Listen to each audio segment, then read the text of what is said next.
Vous connaissez cette sensation? Vous êtes au bord de l'eau. Le soleil se couche, le vent tombe, le paysage est magnifique.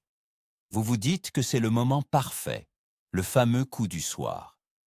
Et pourtant, vous rentrez encore une fois bredouille, les mains gelées et le moral dans les chaussettes. Et si je vous disais que ce moment magique est en fait la pire erreur que vous puissiez faire au mois de mars? Oubliez tout ce que les vieux loups de mer vous ont raconté sur l'heure sacrée du crépuscule. Aujourd'hui, on va briser un mythe qui vous fait perdre votre temps depuis des années.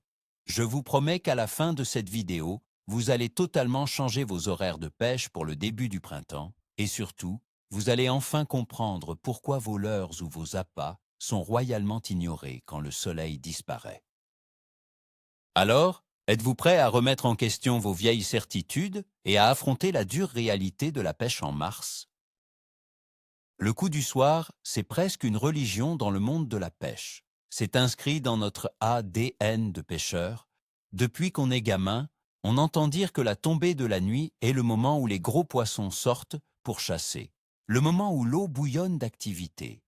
Et c'est vrai, mais en plein été, le problème, c'est que la majorité d'entre nous reproduit exactement le même schéma dès l'ouverture, dès les premiers jours du mois de mars, par pure habitude.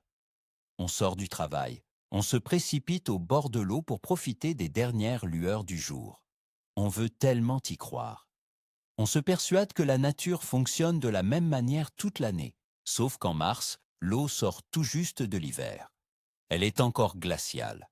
Appliquer une stratégie estivale à une situation hivernale ou de tout début de printemps, c'est le meilleur moyen d'aller droit dans le mur. Et c'est exactement pour ça que tant de pêcheurs se plaignent que la pêche est difficile en mars, alors qu'ils ne sont tout simplement pas au bord de l'eau au bon moment. Imaginez la scène de manière très concrète. Vous êtes au bord de votre lac préféré ou de votre rivière habituelle. Il est 18 heures. Le soleil commence à descendre doucement vers la cime des arbres. Le ciel prend des couleurs magnifiques, un mélange de orange, de rose et de violet. Le vent, qui a soufflé toute la journée, se calme complètement. La surface de l'eau devient un véritable miroir. C'est exactement ce que l'on appelle le fameux coup du soir. Celui dont tous les vieux pêcheurs parlent avec des étoiles dans les yeux, celui qu'on voit dans les magazines. Vous avez préparé votre meilleur matériel. Vous avez choisi le leurre qui vous a rapporté du poisson en août dernier. Vous faites un lancer parfait près de cet arbre immergé qui sent le poisson à plein nez. Vous attendez. Vous êtes gonflé à bloc et plein d'espoir. Et puis, rien ne se passe. Pas une seule petite touche. Le froid commence à s'installer insidieusement. Vous remontez la fermeture éclair de votre veste jusqu'au menton. Vous vous dites que la prochaine animation sera la bonne, que le poisson va s'activer d'une seconde à l'autre. Mais les longues minutes passent, la lumière baisse et le résultat est invariablement le même. Le vide total et absolu. Pourquoi cette scène frustrante se répète-t-elle à chaque sortie au mois de mars? C'est simple, vous êtes victime d'une illusion tenace et réconfortante. La grande erreur que font 90% des pêcheurs amateurs, c'est de faire de l'anthropomorphisme. C'est un mot compliqué pour dire une chose très simple. Vous pensez que le poisson fonctionne comme vous. Quand la soirée arrive, vous trouvez l'ambiance apaisante, vous aimez le calme de la nature. Mais pour les poissons, la donne est radicalement différente. Les poissons sont des animaux à sang-froid, ou plus précisément des poikilothermes. Cela signifie que la température de leur corps s'adapte exactement à la température de l'eau qui les entoure. En plein mois de mars, l'eau est souvent à 8, 9 ou peut-être 10 degrés dans les meilleurs jours. C'est très froid. Quand le soleil se couche à cette période de l'année, la température de l'air chute brutalement. Et cette chute de température atmosphérique va inévitablement refroidir la couche superficielle de l'eau, là où vous pêchez. Le poisson ne met pas un pull quand le soleil disparaît. Son métabolisme subit un choc thermique négatif. Sa digestion ralentit fortement, son énergie diminue drastiquement et son instinct de chasse s'éteint presque instantanément. Il se met en mode économie d'énergie. En vous acharnant à pêcher à ce moment-là, vous essayez de faire manger quelqu'un qui est profondément endormi dans une chambre froide. C'est le moment de confronter le mythe de grand-père avec la réalité biologique du terrain. On a tous entendu ces phrases. Il faut être au bord de l'eau quand les ombres s'allongent, c'est là que les gros carnassiers se mettent en chasse. En été, quand l'eau est à 22 degrés, cette règle est en or massif. La journée, la chaleur est étouffante, l'oxygène se fait rare dans l'eau et les poissons sont apathiques. La tombée de la nuit apporte un rafraîchissement salvateur. L'eau se refroidit un peu, l'oxygène remonte et toute la chaîne alimentaire s'active comme par magie. C'est une question de survie et de confort thermique pour le poisson. Mais en mars, c'est l'extrême inverse. Le poisson vient de passer des mois dans une eau glacée, avec un métabolisme au ralenti. Ce qu'il cherche désespérément à la sortie de l'hiver, ce n'est pas la fraîcheur de la nuit, c'est la moindre calorie, le moindre petit degré supplémentaire que le soleil peut lui offrir. Le coup du soir en mars ne lui apporte aucun confort, bien au contraire. Il le renvoie directement dans la rudesse de l'hiver. Croire que le brochette ou la carpe va soudainement devenir agressif alors que son environnement se gèle, c'est aller contre toutes les lois de la nature. Parlons maintenant de ce fameux coup de midi. Si vous devez retenir une seule chose de cette vidéo pour vos prochaines sorties printanières, c'est ce concept. Oubliez la tranche horaire de 18 à 20 heures. En mars, le véritable coup du soir, le moment d'euphorie où les touches s'enchaînent, se déroule en réalité entre 13 heures et 15 heures. C'est à ce moment précis de la journée que le soleil est au plus haut dans le ciel. Ses rayons frappent directement la surface de l'eau avec le maximum d'intensité.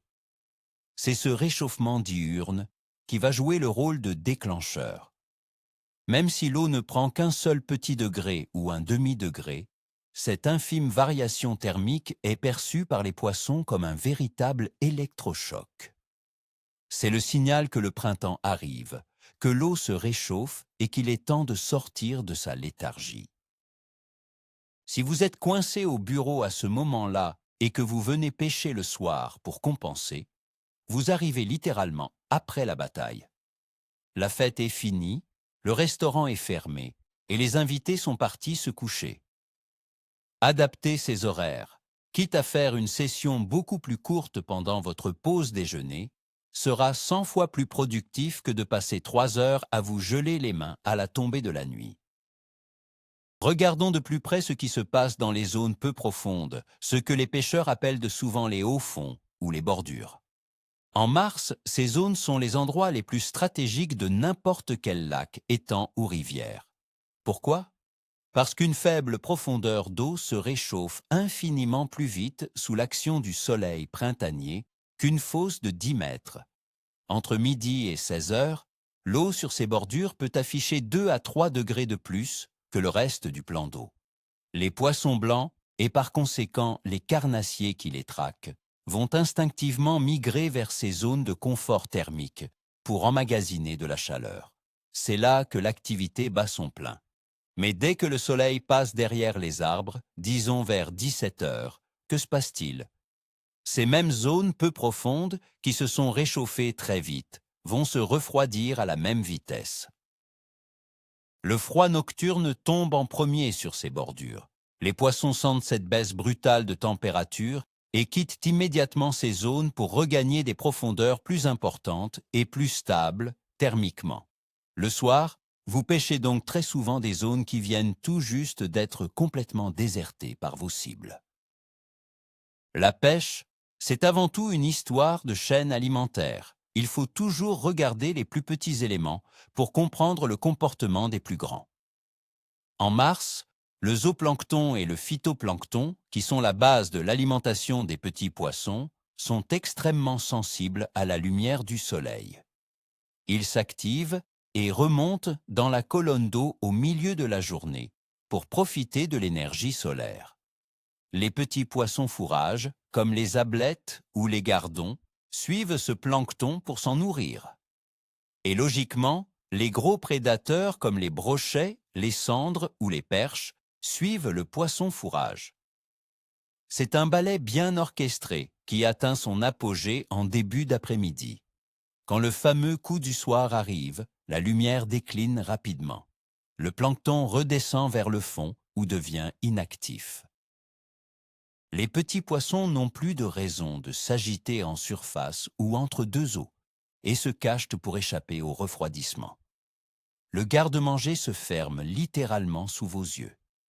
Pêcher au leurre ou poser un appât à ce moment-là, c'est comme essayer de vendre des glaces sur une plage déserte en plein mois de décembre. Il n'y a plus aucun client actif dans les parages pour s'intéresser à votre proposition. On va aborder un sujet qui fâche, mais il faut être honnête avec soi-même. Pourquoi s'entête-t-on autant à pratiquer ce maudit coup du soir en début de saison? C'est purement psychologique. Le pêcheur est une créature d'habitude, profondément attachée à ses souvenirs. Vous vous souvenez probablement de cette soirée magique en juin ou en juillet dernier, où chaque lancer se soldait par une attaque explosive en surface. Le ciel était magnifique, l'air était doux et vous étiez le roi du monde. Votre cerveau a enregistré ce moment de plaisir intense et l'a associé à l'heure du crépuscule. Du coup, quand le mois de mars arrive avec l'ouverture de la pêche, vous voulez désespérément revivre cette sensation. Vous forcez le destin. Vous vous habillez chaudement. Vous retournez sur le même spot, à la même heure, en espérant que la magie opère à nouveau. C'est un comportement très humain, mais c'est un déni total des saisons. La nature n'est pas un film que l'on peut repasser à volonté en appuyant sur un bouton. Refuser d'accepter que mars n'est pas juillet, c'est se condamner à la frustration, aux bredouilles et aux doutes sur son propre matériel ou sur ses compétences de pêcheur. Il y a aussi une réalité très moderne qui explique cette obsession pour la fin de journée. Nous avons tous des vies bien remplies, un travail, une famille, des obligations. Pour la majorité des pêcheurs, le seul moment disponible pour aller au bord de l'eau en semaine, c'est après le travail, vers 17 ou 18 heures. On ne choisit pas ce moment parce qu'il est bon pour la pêche. On le choisit parce que c'est le seul créneau libre dans notre emploi du temps. On se convainc alors que ça va le faire, qu'un beau poisson est toujours possible. C'est le biais de confirmation par excellence. On lit 2 ou 3 histoires sur les réseaux sociaux d'un type qui a pris un monstre à la tombée de la nuit en mars. Et on en fait une règle générale, en oubliant les centaines d'autres qui ont fait chou blanc. Si vous ne pouvez pêcher que le soir en mars, il faut y aller avec les bonnes attentes. Sachez que vos chances de capture sont divisées par 10 par rapport à une pêche de pleine journée. Ce n'est pas impossible. La nature réserve toujours des surprises, mais statistiquement parlant, vous jouez à la loterie avec les pires cotes possibles.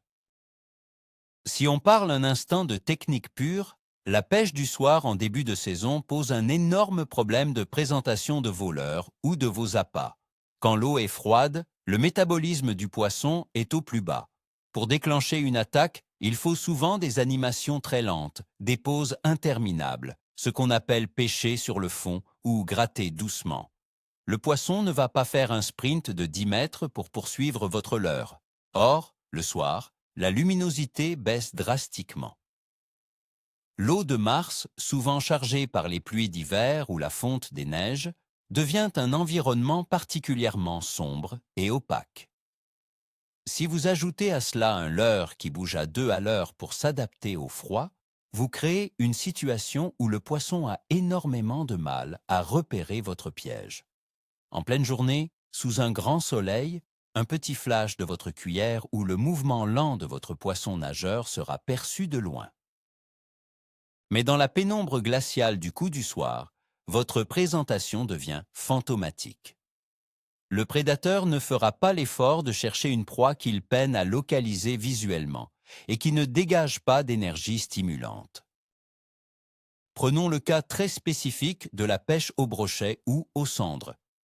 Ces prédateurs emblématiques sont souvent la cible numéro 1 des passionnés. On a souvent l'image du cendre comme le chasseur nocturne par excellence. C'est vrai une grande partie de l'année. Mais en mars, le contexte pré-reproduction change absolument toutes les règles du jeu. Ces poissons sortent d'une période de disette hivernale et se préparent pour la fraie.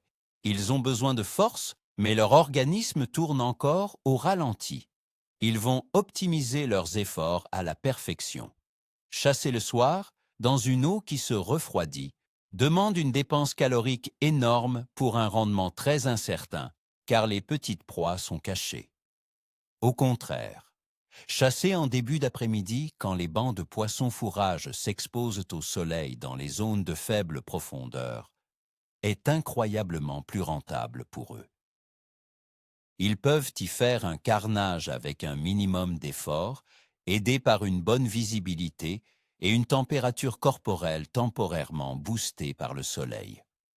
En vous obstinant à chercher ces carnassiers au crépuscule, vous passez totalement à côté de leur véritable fenêtre de chasse, qui s'est refermée quelques heures plus tôt. Et que se passe-t-il pour les amateurs de poissons blancs ou de carpes? Le scénario est exactement le même, voire pire. Si vous avez déjà pratiqué la pêche au coup ou le feeder en mars, vous avez sans doute remarqué ce phénomène typique. Vers 14 heures, l'activité est belle. Les gardons ou les brèmes répondent bien à votre amorçage. Vous êtes content, vous reprenez confiance, puis, aux alentours de 16h30 ou 17h, alors qu'il fait encore clair, l'activité s'arrête net. Plus une touche, plus le moindre tressaillement sur le sion ou sur le flotteur. C'est comme si on avait coupé la lumière dans l'aquarium. Pourquoi? Parce que le soleil a décliné. La chaleur ne pénètre plus la surface de la même manière. Les poissons blancs, très sensibles à ces micro-variations, sentent le froid nocturne arriver et stoppent immédiatement de s'alimenter. Ils se posent sur le fond et se mettent en léthargie pour passer la nuit froide. Continuer à lancer des boules d'amorce ou des poignées de bouillettes à ce moment-là est non seulement inutile, mais cela peut même ruiner votre coup pour le lendemain en gavant artificiellement une zone où les poissons ne mangent plus. Vous pêchez dans le vide absolu. Il y a un autre élément météorologique crucial qu'on oublie systématiquement quand on rêve de notre soirée au bord de l'eau, le rôle du vent. En règle générale, pendant les belles journées de mars, une brise printanière se lève en fin de matinée. Ce vent est votre meilleur ami.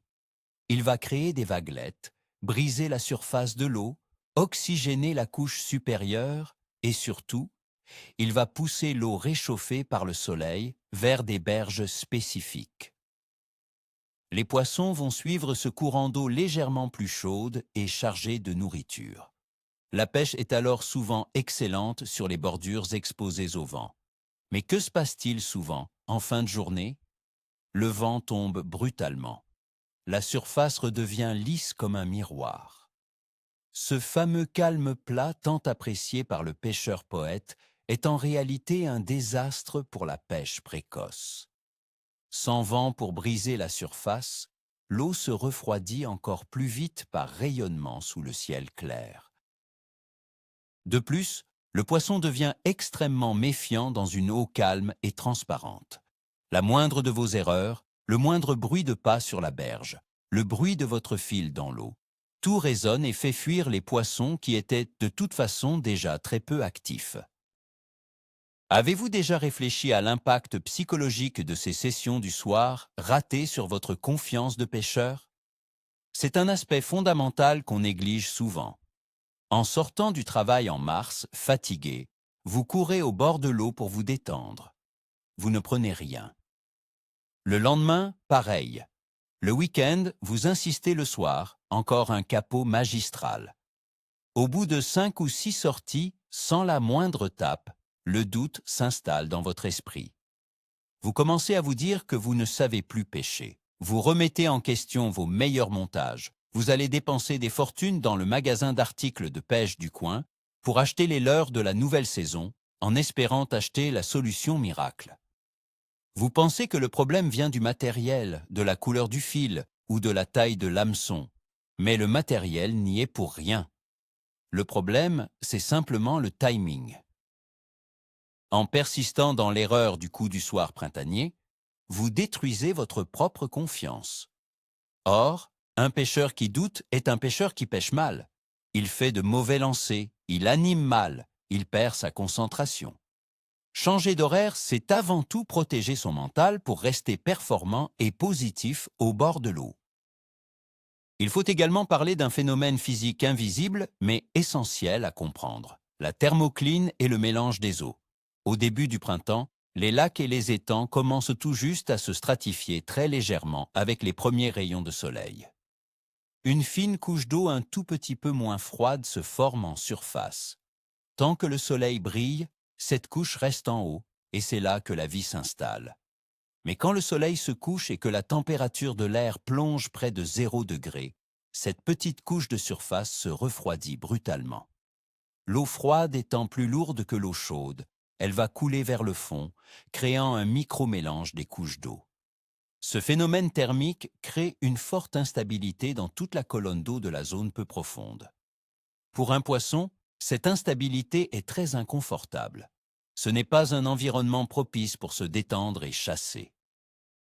Ils vont fuir cette zone de turbulence thermique pour chercher des endroits où la température est plus basse, mais au moins totalement stable, généralement dans les trous plus profonds. Et devinez quoi? Ces trous profonds sont extrêmement difficiles à pêcher correctement le soir depuis le bord.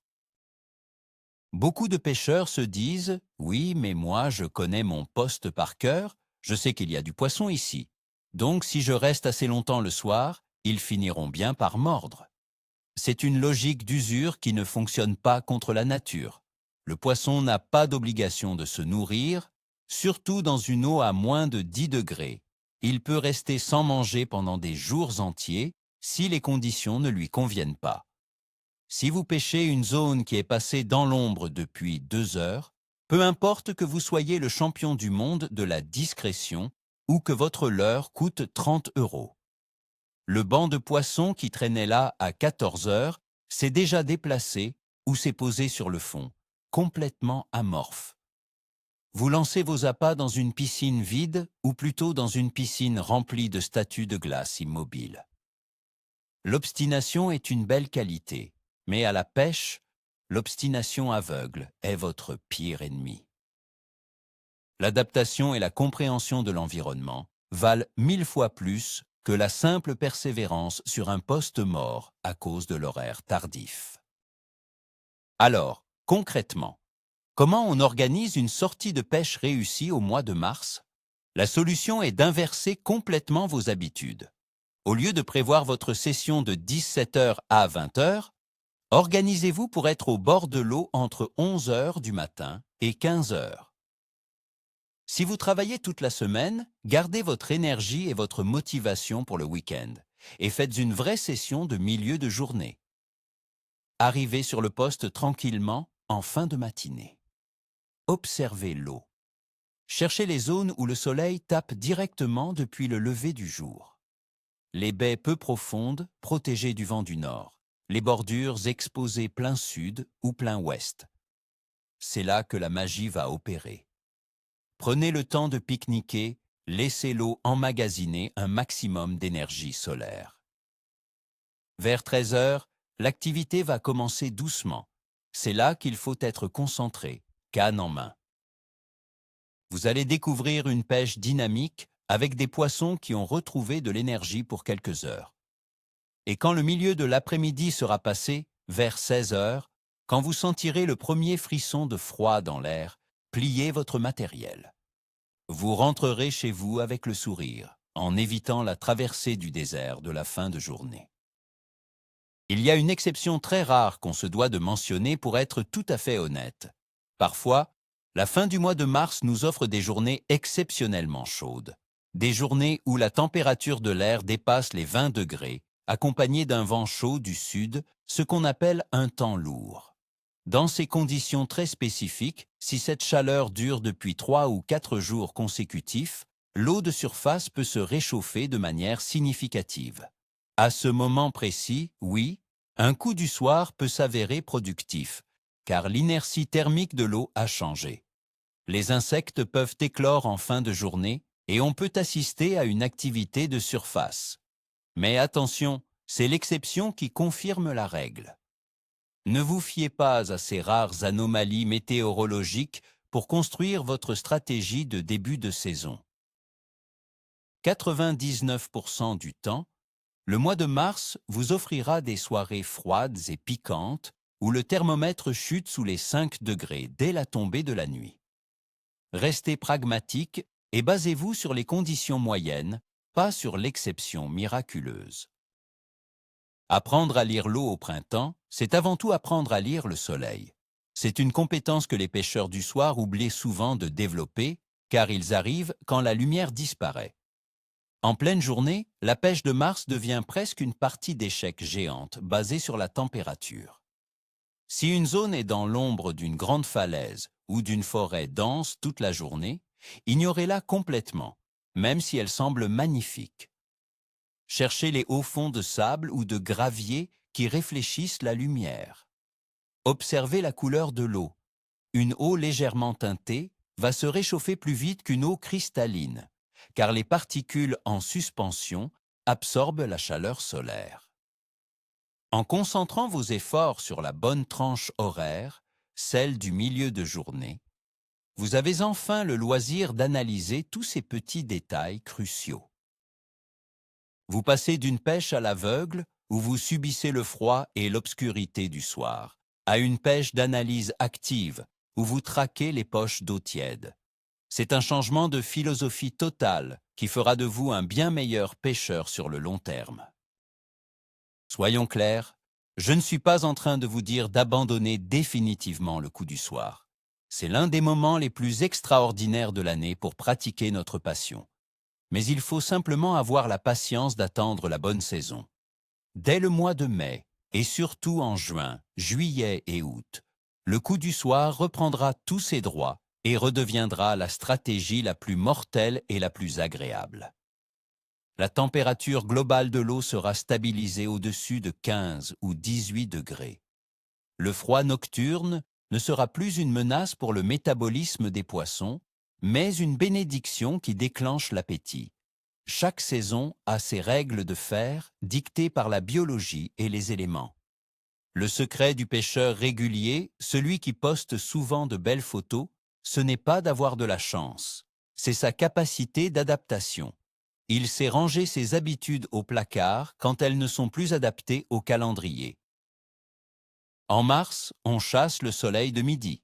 En été, on traque l'ombre du soir. Acceptez cette règle simple et vous diviserez par 10 vos retours à la maison sans avoir vu l'ombre d'un poisson.